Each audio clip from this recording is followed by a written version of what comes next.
le petit malentendu qu'il y a eu. J'étais prévu pour une intervention. J'étais resté sur la date de dimanche et j'ai mal lu la mise à jour de l'info.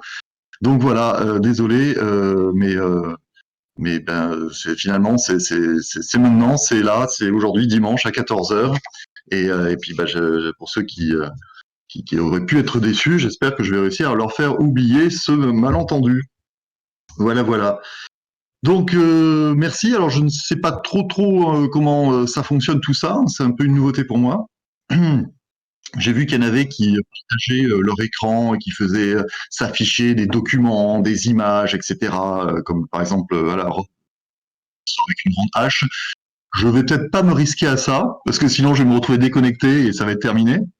Euh, donc, je vais peut-être faire ça à l'ancienne. Si j'ai des trucs à vous montrer, je vous les montrerai directement à la caméra, hein, ça sera plus simple. En même temps, il n'y a pas, j'ai pas grand chose à vous montrer, c'est plutôt des trucs à vous dire, à vous raconter.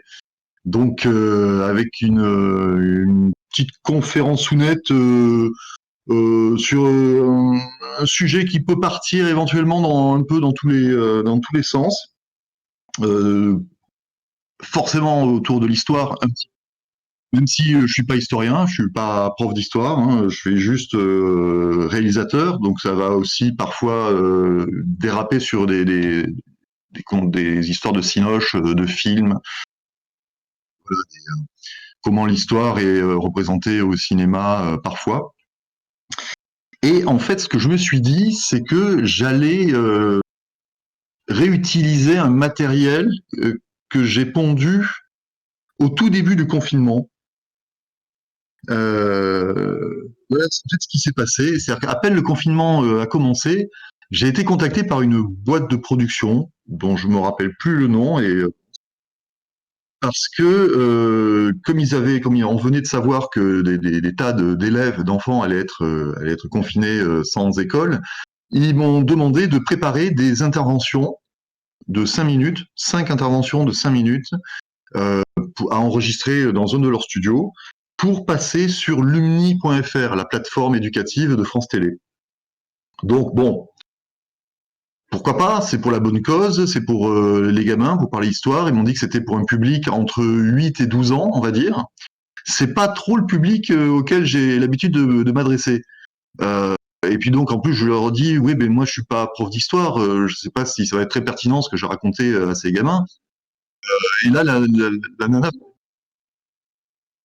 elle me dit bah oui mais bon je sais pas vous parlez quand même d'histoire un peu différemment, parler de pop culture, de j'ai oui et puis de cinéma avec des références au cinéma. Je dis, bah voilà, bah, c'est mon truc sur l'histoire et le cinéma. Bon, illustrer les points d'histoire avec certains films.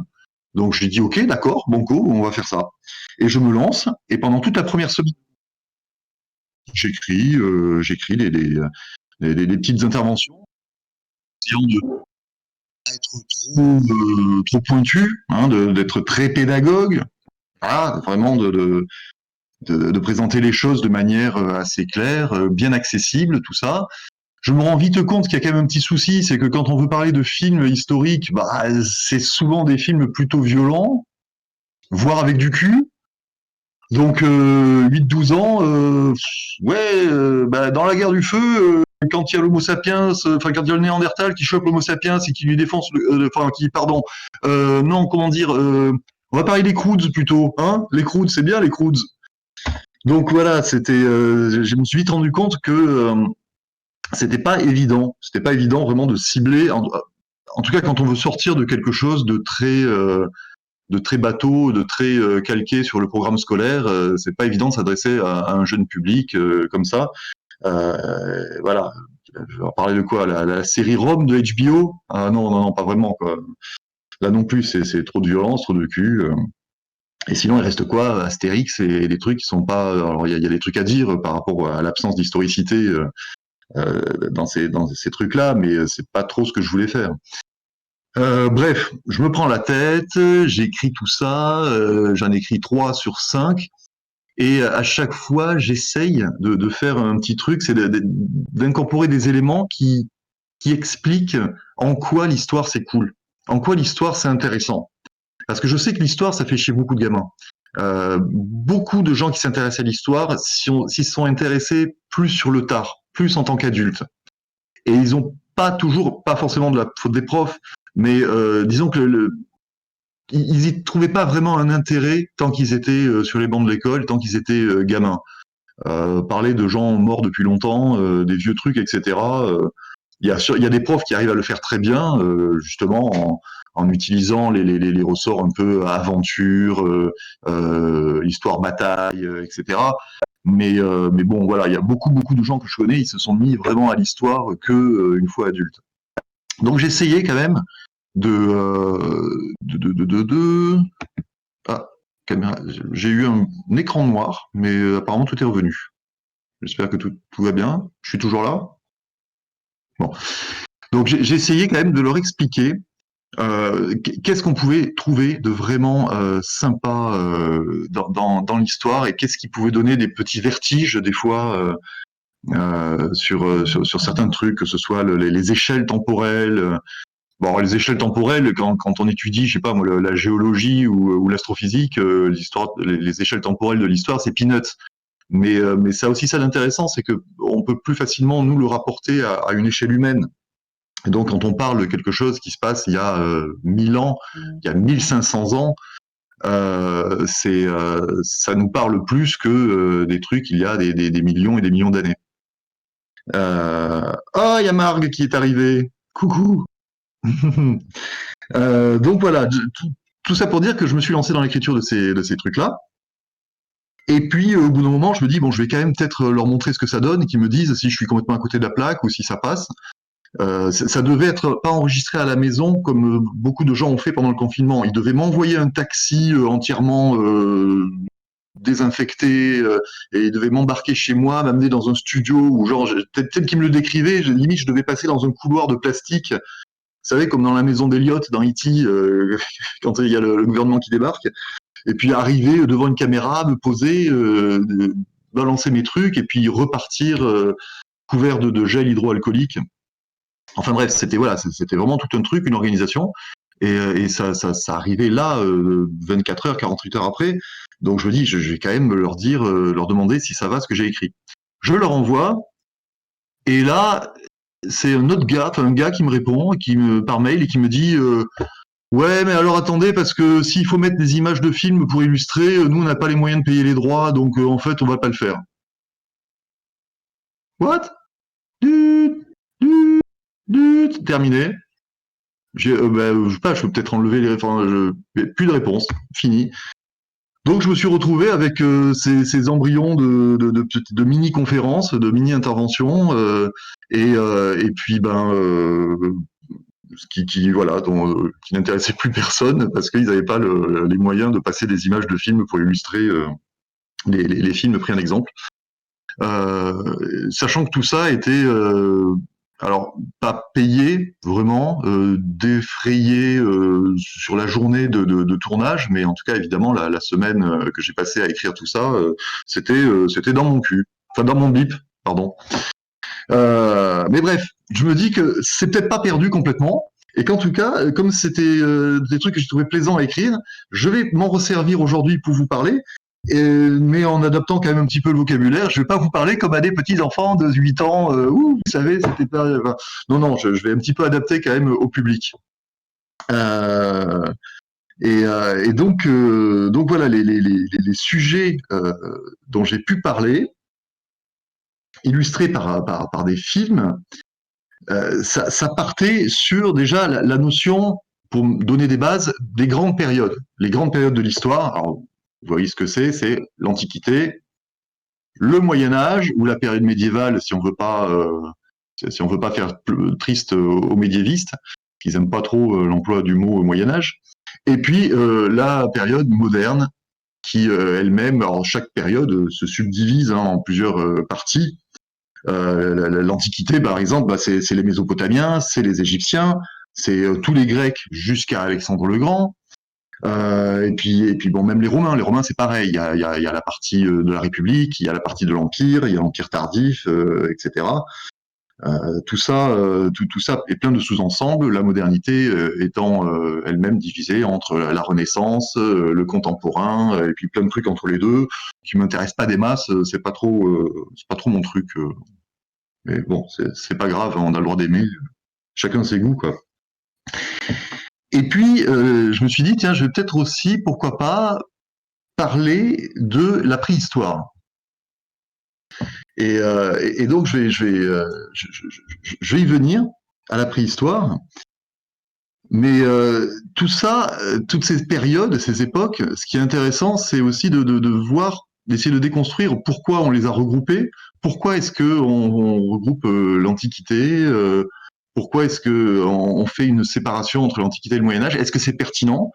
Ça, c'est un truc, Marg pourra vous en parler. J'avais déjà fait au festival Frames une petite un petit truc qui était assez rigolo où c'était en fait deux équipes qui se confrontaient, l'équipe Jupette pour les fans de l'Antiquité et l'équipe médiévale pour les fans du Moyen Âge.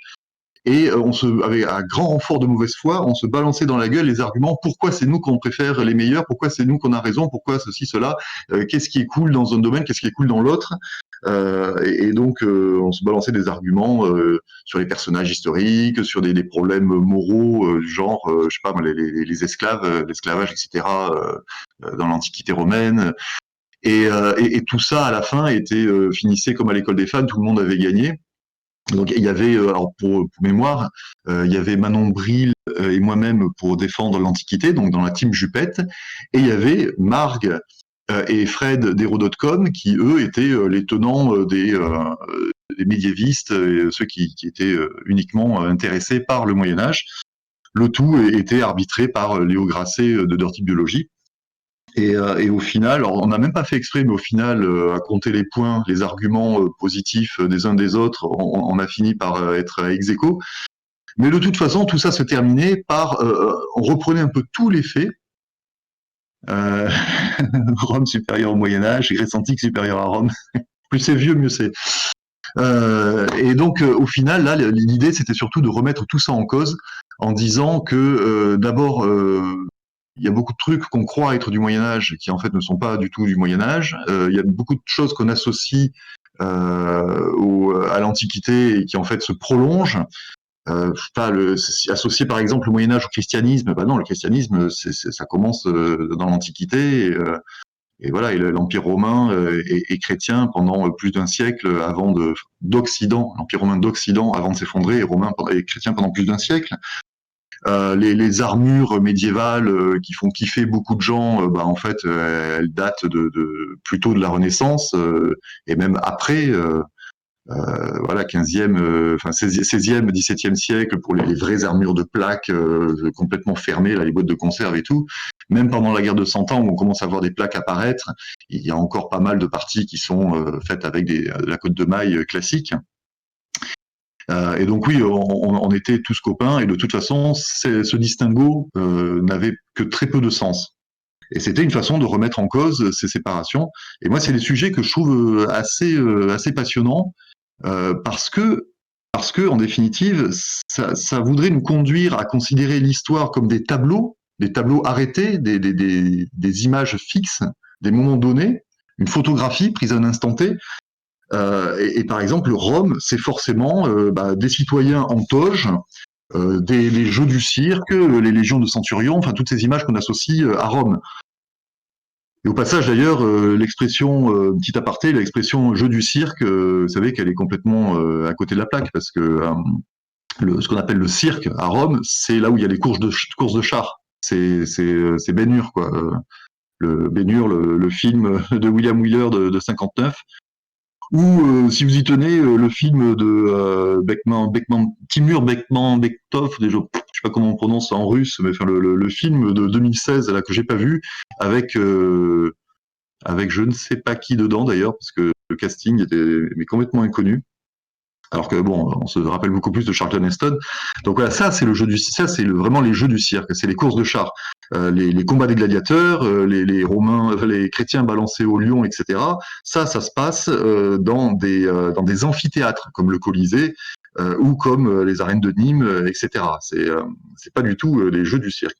Et donc l'autre cliché sur les Romains, c'est le soldat équipé comme celui qu'on voit dans Astérix avec son armure à lamelles, la lorica segmentata, il me semble, son bouclier classique rectangulaire pour faire la tortue, le scutum, je pense, avec le bon accent de l'époque. Et en fait, tout ça, ça correspond pas du tout, on le sait, on est nombreux à le savoir, à l'équipement romain de la guerre des Gaules, de la période de Jules César. D'ailleurs, allez, vous savez quoi, je vais tenter un truc. Je vais tenter de vous partager malgré tout mon écran. Alors attention, je me lance dans la technologie. Changer de fenêtre, qualité du partage, arrêter de changer de fenêtre. Je vais essayer de voir si je peux vous montrer parce que récemment, il y a un gars qui s'est amusé à dessiner. Oula, vas-y, on est tous avec toi. Ok. Il y a un gars récemment, ça a été diffusé sur les réseaux sociaux. Il y a un mec qui s'est amusé à dessiner à la façon de Uderzo ce que devraient être les Romains vraiment historiquement dans Astérix. Et c'est assez rigolo. Donc je vais essayer de vous le montrer. Attention. Tac. Est-ce que vous le voyez? Oui, ah cool. Voilà, donc je trouve ça assez marrant. Voilà, c'est comme ça que devraient apparaître les Romains dans la BD Astérix. Et puis pour ce qui est du bouclier, attendez, je vais revenir. Hop, je vais devenir un pro de Discord. Youhou! Et tac, je suis de retour. Voilà. Donc les boucliers, pareil, les boucliers, il y en a eu des ronds, il y en a eu des ovales, il y en a eu de toutes sortes, quoi. Donc pour le Moyen Âge, enfin, pardon, pour la période médiévale, bah, c'est pareil. On a l'image toujours des châteaux forts, on a l'image des armures, comme je disais, en mode de conserve, etc. Les châteaux forts, ils ont été pendant très très longtemps en bois, en réalité. Et ça, c'est le problème avec une représentation figée dans le temps, qui se veut représentative d'une période qui s'étale sur plusieurs siècles. Alors bon, on revient sur les grandes périodes. L'Antiquité, ça commence quand? Ça commence avec l'invention de l'écriture. Ok, d'accord. Enfin bon, le problème c'est que l'écriture, elle n'est pas arrivée simultanément partout en même temps. Il y a certains peuples, alors il y a les précurseurs, hein, comme en Mésopotamie, Uruk notamment, voilà, c'est les plus vieilles traces d'écriture qu'on ait. Mais il y en a d'autres qui ont attendu bien longtemps avant de pouvoir poser sur le papier leur liste des courses, parce que je dis ça parce que souvent l'écriture ça a été inventé plutôt par des comptables. C'était pas pour raconter des exploits guerriers, ni pour écrire des lettres d'amour, c'était juste pour comptabiliser le nombre de chèvres qu'on va vendre à Madame Michu et pour être sûr de pas se faire arnaquer. Donc c'était vraiment des écritures comptables. Par ailleurs, il y a aussi un autre problème, c'est qu'il y a des peuples, notamment c'est le cas des Celtes, qui avaient l'écriture, mais cette écriture était un petit peu confisquée par une élite. Je lis en même temps, hein, donc voilà, des fois je fais un petit tac. Cette écriture était confisquée par les druides, en l'occurrence chez les Celtes, et donc on n'a pas de traces écrites. Donc déjà, la question qu'on peut se poser, c'est l'histoire commence avec l'écriture, mais est-ce qu'elle commence avec l'écriture de l'époque que ces peuples-là ont développé, ou est-ce qu'elle commence avec l'écriture qui nous est restée à nous, qui nous est parvenue et dont on a gardé la trace, qui nous permet donc d'avoir des sources et donc d'avoir un travail d'historien dessus. Donc il faut en garder quelque chose. Et dans l'Antiquité, donc alors on trouve donc les civilisations mésopotamiennes, entre le Tigre et l'Euphrate, on trouve les Égyptiens, la Grèce, les Romains, etc. Alors, petite parenthèse, tout ça, c'est une considération très européenne de l'histoire. D'accord que je suis pas en train de vous parler des civilisations africaines ou chinoises ou précolombiennes. Je vais rester très sur l'histoire européenne, européo-centrée. Je m'en excuse par avance.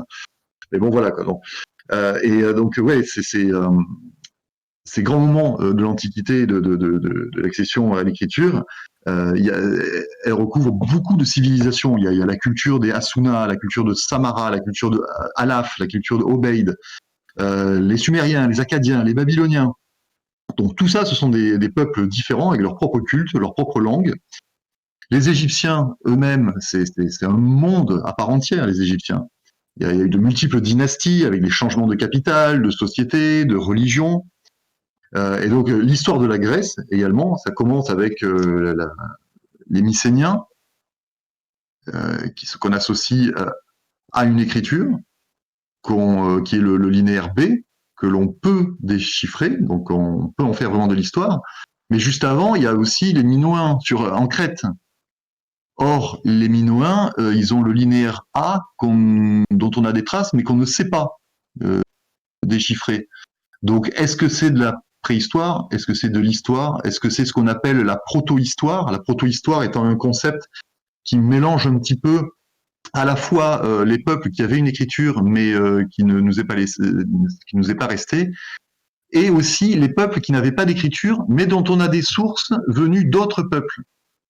Ce qui est là aussi un petit peu le cas des Celtes, puisque beaucoup de choses sur les Celtes, on le sait par les Romains et par donc des gens qui sont venus leur chier dans les bottes, si je peux. Non, on peut pas dire ça.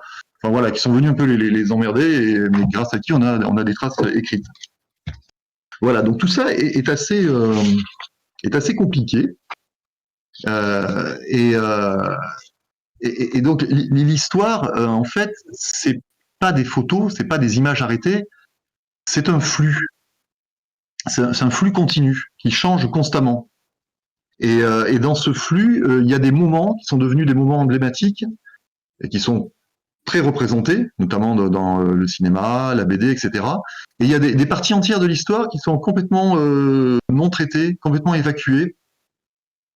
Par exemple, alors, moi, parmi les films que je voulais recommander aux gamins, il y avait Agora, le film. Il y a dû y avoir un écran noir parce que en fait, j'aurais dû couper l'écran de veille de mon ordinateur. J'ai l'impression que régulièrement, il paf et il se met en veille. Agora, le film de Amenabar qui retrace la vie d'Hypatie et qui donc est intéressant, je trouve, parce qu'il montre cette période de l'Empire romain où ils sont dans le il faut le regarder, il est génial, Agora, en effet.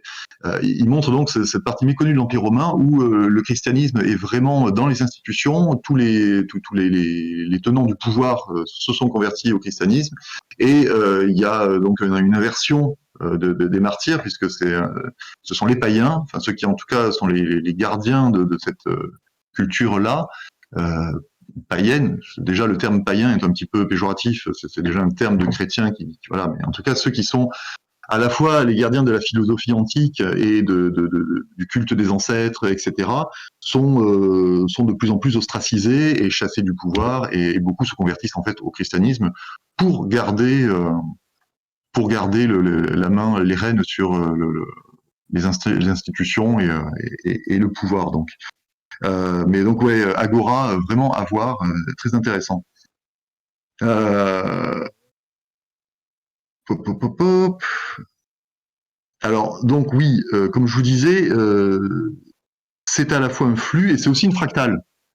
Vous savez, la fractale, cette représentation graphique qui se contient l'une dans l'autre, c'est-à-dire que quand on regarde un moment, on peut aller fouiller dans les détails, et dans chaque détail, sur chaque personnage, on peut encore aller fouiller, on peut encore aller trouver des trucs, et quasiment pas à l'infini, mais on peut comme ça vraiment rentrer de plus en plus dans un sujet et être de plus en plus restreint.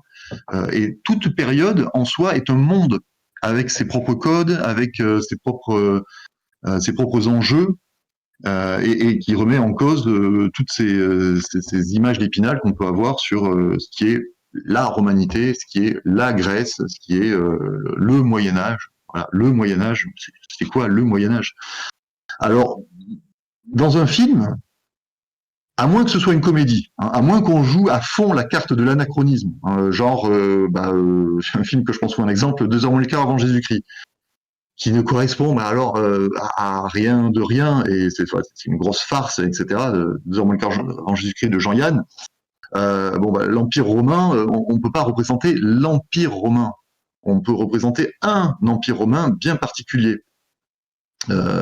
Les soldats romains, les fameuses jupettes là, qui font que les fans de la période médiévale se foutent un peu de leur gueule, hein, les tuniques courtes.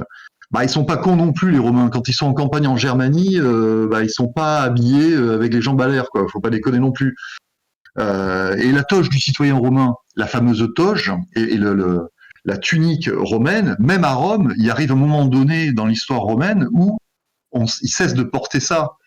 Notamment quand ils commencent à avoir des invasions, enfin des invasions, le terme invasion barbare est impropre, on le sait, mais en tout cas quand ils commencent à avoir des Goths ou des Vandales qui viennent un petit peu toquer à la porte et leur courir après dans les rues de Rome, bah les mecs ils se sont vite rendus compte que courir avec une toge c'est pas facile. Donc en fait ils portent des braies, ils ont piqué les braies des Gaulois et ils sont habillés en fait d'une manière très médiévale et c'est toujours l'Empire romain. Donc voilà, il faut toujours faire attention à quel quel moment de l'Empire romain ou de la période médiévale on veut représenter et éviter au maximum les anachronismes les mélanges, les mix malheureux de différents décorums. Et ouais, donc ce flux, c'est ça aussi qui est intéressant dans l'histoire, c'est que c'est un flux qui change constamment. Et puis là, je faisais une petite référence. Alors voilà, là typiquement, c'est le genre de truc où j'aurais perdu pas mal de gamins, je crois, puisque je leur faisais une petite référence à Héraclite. Le même homme ne se baigne jamais deux fois dans le même fleuve, parce que l'eau du fleuve est jamais la même, et puis parce que l'homme lui-même change. Et là, je pense que les gamins, ils étaient claqués au sol, et c'est pas grave. Mais bon, ça aurait, ça aurait pu plaire à quelques-uns, ça aurait été déjà pas mal. Ah là là là là. Mais revenons donc à la préhistoire. Déjà, moi, j'ai appris un truc tout récemment en faisant les recherches pour ces petites interventions, c'est que la préhistoire en histoire, ça concerne pas du tout le les périodes des dinosaures. En fait, la préhistoire, c'est vraiment strictement l'histoire du genre humain, du genre Homo. Et ça commence donc il y a 2,5 millions d'années seulement avec les Australopithèques. C'est c'est pas le Mésozoïque, hein, c'est pas les périodes du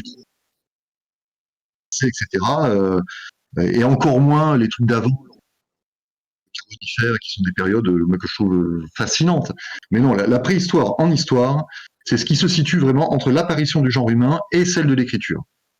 Donc le genre humain, c'est les Homo sapiens sapiens, c'est-à-dire voilà, c'est nous. Et puis ce sont aussi donc tous les Homo habilis, les Homo erectus, et avec la variante géographique Homo ergaster, qui est en parallèle à l'Homo erectus, parce que c'est pas une lignée fixe, hein, c'est plutôt un arbre avec des cousins, on est tous cousins, quoi. Et évidemment, un peu la méga star du truc, l'homme de Néandertal, l'Homo néandertalensis, ouais, celui que les Homo sapiens auraient, a priori, rencontré en arrivant d'Afrique et en débarquant en Asie, et aurait absorbé, soit on ne sait pas trop, massacré ou juste laissé s'éteindre à son rythme, mais en tout cas dont on a gardé des traces d'ADN, puisqu'on a une partie de notre ADN qui vient de l'homme de Néandertal. Nous les caucasiens, comme disent les Américains, c'est en gros les blancs, les asiatiques également, mais aussi les Africains, parce qu'en fait il y a eu à de multiples reprises des gens qui ont décidé de faire marche arrière et de revenir en Afrique. Et donc, dans une moindre mesure, mais il y a aussi un petit pourcentage du génome africain. Alors ça dépend aussi des tribus, ça dépend des cultures africaines, mais ils ont aussi une petite trace d'hommes de Néandertal. Est-ce que ce sont par exemple les Vandales qui sont venus s'installer à côté de Tunis, enfin à côté de Carthage, des ruines de Carthage, donc des mecs qui partent quand même des forêts germaniques et qui finissent par se retrouver au soleil, et encore plus que les Visigoths. Les Visigoths se sont arrêtés en Espagne, en Aquitaine et en Espagne, mais eux là ils sont carrément allés jusqu'en Afrique. Est-ce que ce sont eux qui par la suite, etc. Je sais pas. À mon avis, c'est bien antérieur à ça. Ça remonte à bien avant. Mais il semble longtemps qu'on parle de métissage concernant l'état, les problèmes de fécondité. Alors je ne sais pas pour les problèmes de fécondité, mais en tout cas oui, le métissage, ça fait un petit moment que c'est connu. L'intéressant, c'est que ce n'est pas l'histoire qui nous l'a appris, c'est surtout la génétique. La génétique permet vraiment des grandes avancées sur l'histoire des migrations humaines, etc. Donc voilà, sachez-le, en histoire, quand on parle de préhistoire, les monstres préhistoriques, c'est pas des T-Rex et des Raptors, c'est des gros bonhommes avec une massue qui puent des pieds, qui tabassent leurs femmes et qui les traînent dans des cavernes par les cheveux. Encore que, là aussi, il s'est passé pas mal de choses et on a appris beaucoup de trucs. Et en définitive, cette image qu'on associe, alors sans trop savoir si on parle de l'homme de Cro-Magnon, qui est un Homo sapiens, si je ne dis pas de conneries, ou à l'homme de Néandertal, ben en fait, cette image caricaturale de l'homme préhistorique, elle s'applique ni à l'un ni à l'autre. Et même l'homme de Néandertal, l'homme préhistorique sapiens, il faut le voir avec des habits cousus, puisqu'il se servait d'aiguilles faites avec des os. Donc voilà, on est plus du tout sur de la peau de bête. Il a des bijoux, mais l'homme de Néandertal aussi avait ce genre de pratique et de parure, peut-être un peu moins sophistiquée. Encore que ça dépend à quel moment on le prend, si c'est parce qu'il y a eu des échanges culturels et commerciaux entre ces deux peuples, pas seulement des échanges de gènes à coup soit de viol, soit d'histoire d'amour. Ça, on peut pas trop le savoir. Mais voilà, l'homme de Néandertal, aujourd'hui, on se rend compte il est pas du tout grossier et bas du front.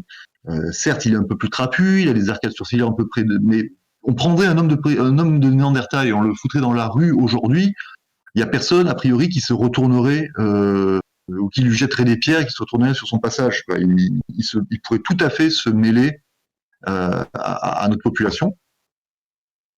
Je ne sais pas si... à chaque fois, j'ai cet écran noir qui se met chez moi. Je ne sais pas si c'est le cas chez vous. Je le verrai lorsque ce sera sur YouTube.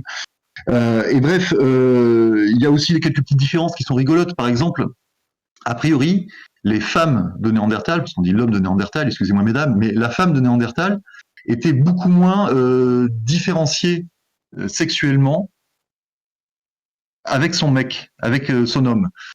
Donc une des principales différences, ça pourrait être que la femme de Néandertal se faisait peut-être moins harceler dans la rue, ou en tout cas, elle avait de quoi retourner un bon gros bourre-pif à ceux qui les faisaient chier et à les étendre, à les sécher direct sur le, à les laisser sur le bitume. S'il y avait une rue hypothétique à l'époque néandertalienne. Et donc par ailleurs, l'homme de Néandertal avait domestiqué le feu, exactement aussi comme l'Homo habilis, Erectus, en tout cas. L'Homo erectus, lui aussi, maîtrisait le feu. Et l'homme de Néandertal pratiquait des rites funéraires et enterrait ses morts, etc. Donc voilà, on n'est pas du tout, on n'est pas du tout dans la caricature qu'on voudrait faire. Et je vais pas tarder à parler de cinéma et notamment à parler du film de Hanno, La Guerre du Feu. Parce que La Guerre du Feu, qui est un petit peu une référence, parce que le problème quand on veut représenter la préhistoire au cinéma, c'est que c'est pas très très bien servi. Alors soit c'est un peu comme pour 2 ans moins le quart avant Jésus-Christ. Soit on est dans la caricature et on montre les Croods et c'est génial, j'adore ce film. Si vous l'avez pas vu, les Croods de DreamWorks, hein, si j'ai pas de bêtises, c'est un film de DreamWorks.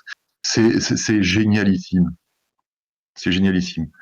Et donc, pour ce qui est de la guerre du feu de Hanno, qui a plutôt une image d'un film qui traite intelligemment de la préhistoire, déjà à l'époque, en 1981, à la sortie du film, il y a beaucoup de paléontologues qui se sont insurgés en disant non, c'est une représentation datée et complètement foireuse, en particulier de l'homme de Néandertal. C'est vrai que c'est une période qui est très difficile, mais il y a eu d'autres tentatives. Et je vais en parler. Pouf, pouf, pouf, pouf. À quel moment est-ce que je me mettais à parler du cinéma? C'est un bordel là-dedans. Ouais. Bon, si je vous parle de 10 000 de Roland Emmerich, vous allez me dire que c'est pas mieux. Mais en même temps, il n'y en a pas des masses. Hein. Des films qui parlent, oui, il y a c'est vrai. Il y a mais voilà, là on est sur le même principe que les Croods. C'est du jeu avec les images d'Épinal et c'est un jeu avec des caricatures. Mais oui, donc 10 000 de Roland Emmerich, hein, de mec d'Independence Day, quoi. Euh, il y a des trucs intéressants. Au final, c'est un peu foireux. Et ce qui est rigolo dans ce film, c'est qu'on commence vraiment dans une vision de la préhistoire, donc 10 000 ans avant Jésus-Christ.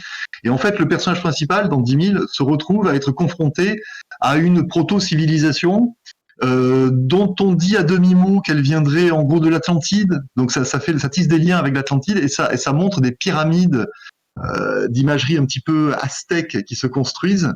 On a un petit peu un pied dans ce qui pourrait être le monde iborien de Conan le Barbare, sur lequel je reviendrai un peu plus tard. Mais bon, voilà, il reste que c'est quand même la guerre du feu qui reste la référence et qui malgré tout est bourrée d'erreurs. Ce qui est par contre à mettre au crédit du film de Hanno, c'est que on voit cette scène d'accouplement entre un Néandertal et un Homo sapiens à une époque où il n'était pas encore du tout évident que ce genre de croisement génétique ait eu lieu. Et donc c'était un pari un petit peu osé et pour le coup réussi dans le film de Hanno, qui démontre ça. La moquette. Et des tas de points qui ont été vraiment contredits, comme par exemple quand le réalisateur dans Hanno nous montre une scène où on voit les sapiens qui sont dégoûtés par la pratique du cannibalisme chez les hommes de Néandertal. Ça fera un côté. Il y a quelqu'un qui parlait, mais c'est pas grave. C'était sympatoche, on se sent moins seul. Donc ouais, le cannibalisme, genre les Homo sapiens évolués, etc., qui voient ces grosses brutes néandertaliennes en train de siroter la moelle de noces. Ben non, raté. Les hommes de Néandertal étaient cannibales, oui, mais les Homo sapiens l'étaient aussi. Et en fait, le cannibalisme, c'est quelque chose qui dure pendant très très longtemps. Léo Grasset d'ailleurs en a parlé. Il y avait eu une soirée spéciale cannibale qui avait été organisée. Je me rappelle plus. Amovible, c'est aussi ça m'a été fait en partie. Il y a quelqu'un qui est en train de parler en même temps. Bon, donc ouais, voilà. Bon, bref, je me rappelle plus. Si ça me revient, je vous dirai dans quelle occasion. Mais on sait, en gros, pour vous résumer le truc, c'est qu'il expliquait qu'on sait grâce au prion que le cannibalisme a été pratiqué pendant très très longtemps et que tout le monde y est passé. Le prion, c'est l'histoire de la vache folle qui prouve qu'on a mangé notre propre race, comme les vaches bouffaient elles-mêmes leurs congénères qui en faisaient bouffer leurs congénères et développaient donc la maladie du prion, la maladie de la vache folle. Quelle mesure, si je te change la gueule de tes présentoirs, on peut pas mettre la. Il y a quelqu'un qui est en train de parler en même temps. Je dis ça, je m'en fous, mais c'est juste par rapport à l'enregistrement et à la mise sur YouTube, ça va être un peu bizarre. Et oui, la loutre, oui, tout à fait. Je vois passer ton commentaire. Le cannibalisme, c'est quelque chose qui est mal vu aujourd'hui, bizarrement, notamment par les chrétiens, alors même qu'ils bouffent le corps du Christ. C'est un peu déplacé, ça peut-être comme réflexion. Non, je sais pas. Mais en tout cas, oui, il faut pas imaginer le cannibalisme uniquement comme une pratique guerrière où on bouffe les gens qu'on a vaincus ou capturés. Il y avait aussi un cannibalisme endogène, je crois qu'on dit, qui se pratique au sein d'une tribu et où donc c'est une façon de réabsorber, de réintégrer les vieux qui viennent de nous quitter et de faire en sorte qu'ils fassent partie de nous à jamais. Enfin, en tout cas, jusqu'à ce qu'on les évacue par l'arrière. Enfin, bon, passons. On va passer là-dessus. Hein. En tout cas, voilà, toujours est-il que le cannibalisme, tel qu'il est montré dans la guerre du feu, ça le fait pas. Et donc ça, c'est une des difficultés aussi de montrer l'histoire, c'est que l'histoire, et en particulier, c'est très vrai de la préhistoire, elle évolue tout le temps et on fait des découvertes sans arrêt. Donc on est toujours sujet à éventuellement être faux, même quand on essaye de faire historique à fond. Eh ben, on peut être invalidé peu de temps après. Et donc, pour ce qui est de la préhistoire, alors là, la préhistoire pas humaine, pas la vraie préhistoire, mais celle d'avant, on sait par exemple aujourd'hui que les dinosaures ont des plumes.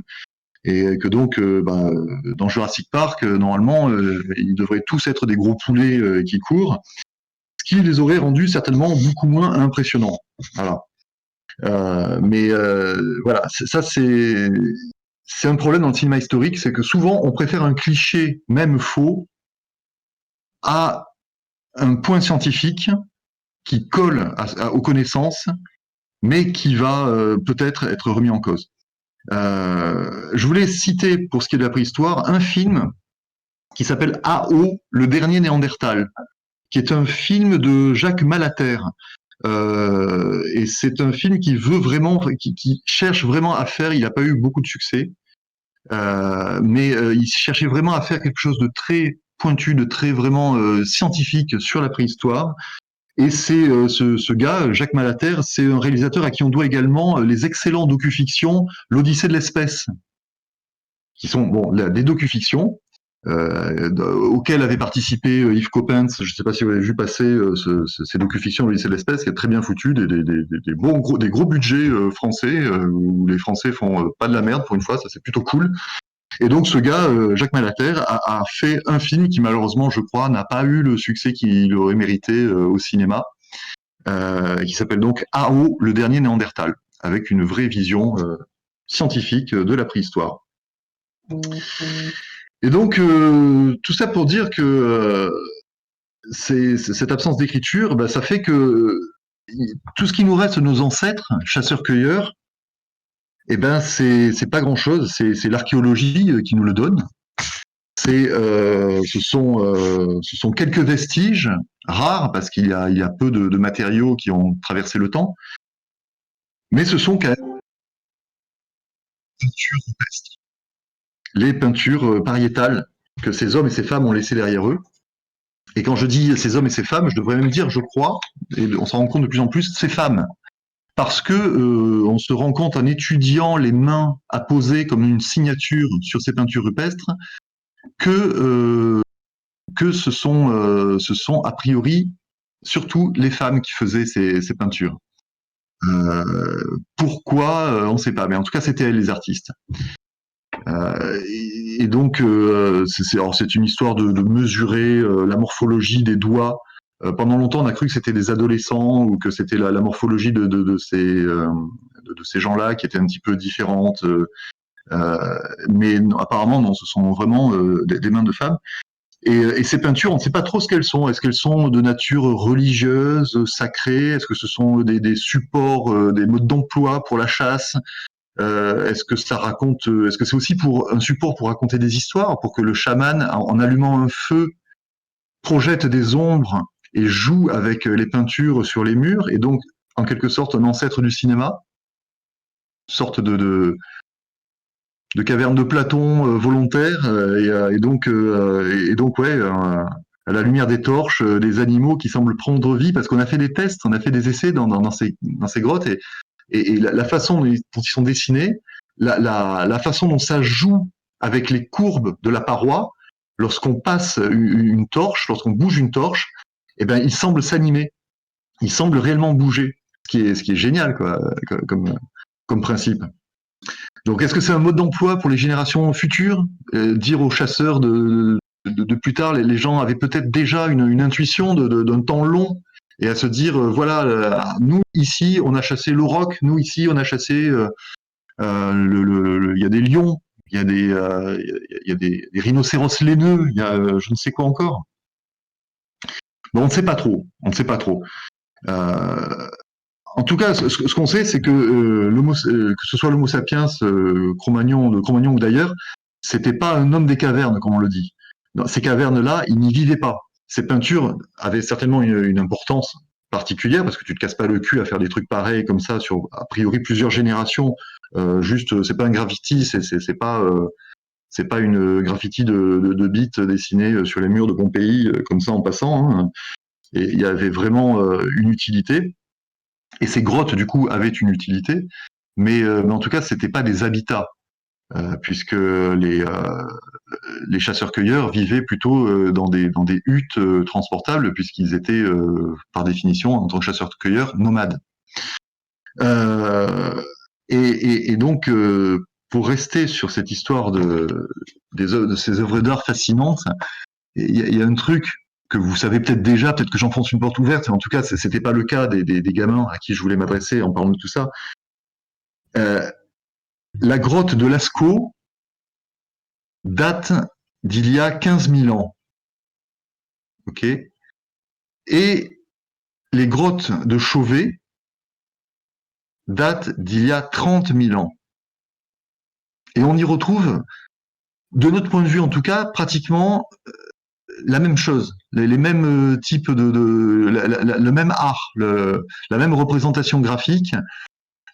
On pense malgré tout qu'il y a il y a peut-être tout un langage symbolique qui nous échappe aujourd'hui. Par exemple, il y a des triangles représentés. Ce triangle pourrait être un symbole de fertilité, un symbole du sexe féminin. Et peut-être que les gars de Lascaux n'ont plus aucune idée de ce que pouvait signifier un triangle pour les gars de Chauvet. Et vice versa. Donc peut-être qu'il y avait derrière ces peintures pariétales toute une représentation, toute une connotation en fait qu'on a perdue et qui a beaucoup évolué.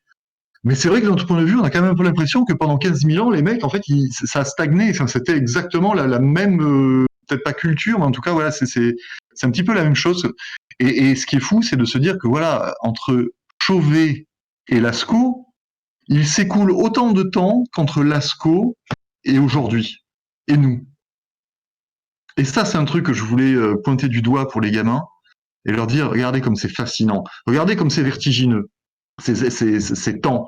Ceux qui ont vu mon épisode sur Cléopâtre se rappellent peut-être qu'elle dit à un moment donné, que entre la création des pyramides et elle, il s'écoule autant de temps qu'entre elle et nous. Et ben de la même façon, entre Chauvet et Lascaux, il s'écoule autant de temps qu'entre Lascaux et nous. Voilà, une période de 30 000 ans, 2 fois 15 000 ans. Et quand on sait que l'histoire, c'est 5500 ans, on va dire, voilà, quelque chose comme ça, on peut se demander tout ce qu'il y a pu se passer, tout ce qu'il y a pu avoir comme histoire hallucinante, comme personnage peut-être extraordinaire. Peut-être que la mythologie en garde des traces, d'ailleurs, la mythologie notamment grecque. On se demande si Hercule, par exemple, n'est pas à un moment donné Héraclès, un personnage historique qui serait parti en effet vers l'Est et qui aurait atteint des lieux que seul Alexandre réatteindra beaucoup plus tard. Pour rester un pied dans la préhistoire, en tout cas dans la proto-histoire et un pied dans l'histoire, il y a aussi toute l'histoire de la guerre de Troie, dont on se doute de plus en plus aujourd'hui que ça correspond à une réelle historicité. Et peut-être même que autour de entre 14 et 10 000 ans avant Jésus-Christ, ou avant notre ère, peu importe, on n'est pas à 2000 ans près, peut-être qu'il y a eu des pays, dont un pays, l'Aquilonia, où un homme, un barbare, descendu des collines de Cimmérie, aurait pris le pouvoir et aurait conquis le trône à la force de ses bras et de son épée. Et ce gars s'appelait peut-être Conan. Conan.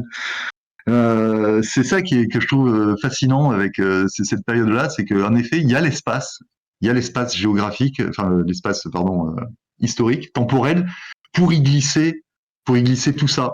Et pourquoi pas un âge ibourien. Alors peut-être pas avec des monuments qui sont représentés, notamment en Aquilonia, etc., parce qu'on en garderait quand même des traces. Mais en tout cas, il y a certainement eu des histoires de fous, des conquérants hallucinants. Et il est moins 10. Donc pour finir, je voulais quand même vous parler juste d'un truc. Donc Robert E. Howard, il est là, hein, étant un grand fan, je ne sais pas si vous voyez derrière moi, mais vous avez, voilà, il est là, Conan. Il faut lire les nouvelles les 2 romans de Robert Howard pour vraiment savoir exactement qui est Conan et ne pas rester à l'image du barbare un peu con représenté par Schwarzenegger, qui en plus, j'en parle très rapidement dans une petite émission que j'ai fait avec Ben de l'histoire à la carte. J'adore le film de Milius, hein, j'adore le film Conan le barbare, mais quand Howard crée Conan, il crée un personnage qui est une hymne à la liberté, qui est une ode à la liberté. C'est un personnage qui n'a ni Dieu ni maître, il dit fuck à tout, quoi. Il y a une histoire dans laquelle, au début, il a fait une connerie dans un port de civilisé, et donc on lui fait un procès et on lui demande de venir assister à son procès avec un juge, avec on lui file un avocat, etc. Enfin, il y a la défense, il y a tout ça. Il y a le procureur de la cité qui est là et qui l'accable parce qu'il a fait je sais pas quelle connerie, il s'est battu sûrement dans une taverne, je ne me rappelle plus le détail. Mais au bout d'un moment, il décide que tout ça l'emmerde royalement. Il sort son épée, il défonce la gueule du juge, il saute par la fenêtre, il prend un bateau et c'est comme ça qu'il rencontre son grand amour et qui part vers les côtes africaines. Donc voilà, Conan, c'est ça, c'est vraiment c'est le mec ni Dieu ni maître. Donc que Milius ait fait de ce personnage un gars qui grandit accroché à une roue, à pousser une roue comme un con, comme un esclave, non. Conan, il se tue avant qu'on le laisse. Bon, même si dans le film il commence tout jeune, il commence tout gamin, donc. Mais en tout cas, voilà, c'est complètement antinomique avec ce qu'est Conan et ce que représente Conan. Il faut le savoir. Et par ailleurs, il parle beaucoup, il dit pas juste 3 mots, et puis il rencontre des philosophes, il lui arrive plein de trucs dans ses aventures, et quand il devient un roi qui est pas le dernier des connards, qui devient un roi plutôt sage. C'est un bon, le gars, c'est un bon.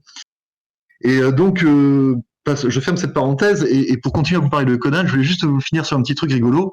Donc Howard écrit Conan dans les années 20. Il se tire une balle dans la tête en mode Kurt Cobain, je sais plus exactement, en 30, je sais plus, 31, 32, je sais pas exactement la date, mais en tout cas après la mort de sa mère. Tout ça pour dire en tout cas que ce n'est que 40 ans plus tard, en 1970, que suite à un carottage dans un sol de la mer Méditerranée, plus de 3 scientifiques émettent l'hypothèse que, à un moment donné, la mer Méditerranée avait quasiment complètement disparu. C'est ce qu'on appelle l'épisode de salinité messédienne. Et je voulais juste vous montrer. Dans l'âge iborien de Conan, il y a un truc qui est un peu perturbant. Parce que c'est notre monde, hein. Clairement c'est notre monde, et en plus c'est notre monde soi-disant après le cataclysme de l'Atlantide, puisque vous vous rappelez le début du film, à quelque part entre entre la fin de l'Atlantide et l'essor des fils de Ariès, etc. Donc le monde iborien, il ressemble à ça. Voilà. Donc il y a Kitaï, par là, Kitaï, hein, non, voilà, Kitaï, la Chine en gros. On a même le sous-continent indien qui est représenté ici, et on voit dans les sonorités des noms. Vous savez pourquoi Howard a inventé ce monde, c'est qu'il voulait faire des trucs qui soient dans une ambiance historique, mais il voulait pas se casser le cul à faire de la recherche historique et à risquer de dire des conneries en plus, si vraiment il ancrait ça dans une période connue. Donc il a inventé de toutes pièces un monde où on sent très bien dans les sonorités qu'on est en train de parler des Égyptiens, qu'on est en train de parler des Caucasiens, enfin des nomades, des Huns, etc., des Tartares et compagnie. Donc, en créant son propre monde, au moins il était sûr de ne pas faire de conneries, et puis il pouvait utiliser toute l'imagerie, malgré tout, qu'on associe à tout ça. Donc on retrouve les peuples. Et de manière rigolote, Aquilonia, le pays dont Conan deviendra le roi, quelque part, c'est un peu la France. C'est la Gaule d'avant la Gaule, quoi. Il n'y a rien de cochon dans cette phrase. Par contre, donc comme vous le voyez, c'est ça qui est rigolo, c'est que, la mer Méditerranée, elle est où? Elle n'y est pas. Il n'y a pas la mer Méditerranée. Il y a tout juste cette mer du Vilayet, ici, verticale, qui coupe un peu en deux l'Eurafrique, parce qu'on a une Eurafrique, et l'Asie. Donc la mer du Vilayet, et là tout ça, non, il n'y a pas.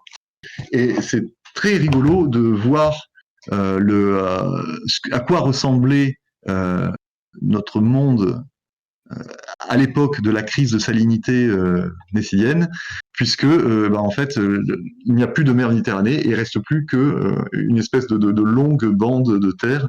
Je vais vous montrer, il y a une vue d'artiste, je vais essayer de voir si je peux repartager. Hop, hop, hop, j'avais préparé un truc. Non. Ah, je l'ai fermé. Bon, tant pis. J'ai imprimé un article, on va le faire à l'ancienne.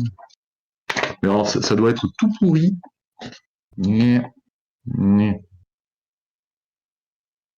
Voilà à quoi a ressemblé à un moment donné. Voilà à quoi ressemblait. Alors, le problème, évidemment, c'est que tout ça ne se passe pas il y a 14 000 ans comme Conan, ça se passe il y a 5 millions d'années, donc bien avant l'apparition du genre Homo. Ça commence il y a 7 millions d'années et ça se termine il y a 5,3 millions d'années. En gros, c'est la plaque africaine qui rencontre la plaque européenne, ça bouche ce qui sera plus tard le détroit de Gibraltar. Ça met quelques centaines de milliers d'années à s'assécher progressivement, mais à un moment donné, donc ce sont des terres dans lesquelles on pense qu'il y a pas mal d'animaux qui ont migré. Et puis, très soudainement, suite à un cataclysme sismique, eh ben le détroit de Gibraltar s'ouvre, crée une brèche, alors qu'il y avait, c'était à entre moins 500 et moins 1000 mètres de profondeur sur tout ce bassin. Et là, des tonnes et des tonnes d'eau se déversent, et on pense que c'est en l'espace de quelques mois, ça a augmenté de 10 mètres par jour. Le niveau de la mer Méditerranée a augmenté de 10 mètres par jour. Et en l'espace quasiment de quelques années, voire quelques mois, la mer Méditerranée s'est re-remplie avec l'eau de l'océan Atlantique qui s'est déversée. Les mecs ont estimé que c'était 100 millions de mètres cubes par heure, soit 1000 fois le débit de l'Amazone. Et on a retrouvé les traces géologiques de ce torrent ininterrompu quelque part entre le Maroc et l'Espagne, enfin quelque part au niveau du détroit de Gibraltar. Donc voilà, je voulais finir là-dessus. C'est rigolo de se dire que c'est un pur hasard, je pense. Et puis les dates, encore une fois, ne correspondent pas, hein, puisque ça se passait beaucoup plus avant. Mais le monde iborien de Conan, à un moment donné, a vraiment existé, en tout cas sur un plan géologique. Voilà, il est 14h58. Du coup, j'en ai terminé avec tout ce que je voulais vous dire. Enfin presque, parce que j'avais écrit d'autres trucs pour les gamins, notamment j'ai essayé de leur expliquer pourquoi est-ce que c'était pas si con de prendre le latin en 6e, parce que le latin c'était sympa, parce qu'on pouvait comprendre pourquoi John Wick s'appelait John Wick Parabellum, le 3e. Et là aussi je me suis dit, oh non putain, John Wick c'est trop violent, les gamins de 8 ans vont pas regarder John Wick. Mais pourquoi Vae Victis, pourquoi Alea Jactaes, d'où venaient toutes ces expressions latines, et en gros leur dire que le latin c'est pas une langue morte, c'est une langue ancienne mais qui est toujours présente. Ce sera peut-être l'occasion de faire une autre conférence un jour sur donc les traces du latin qui restent dans notre français d'aujourd'hui.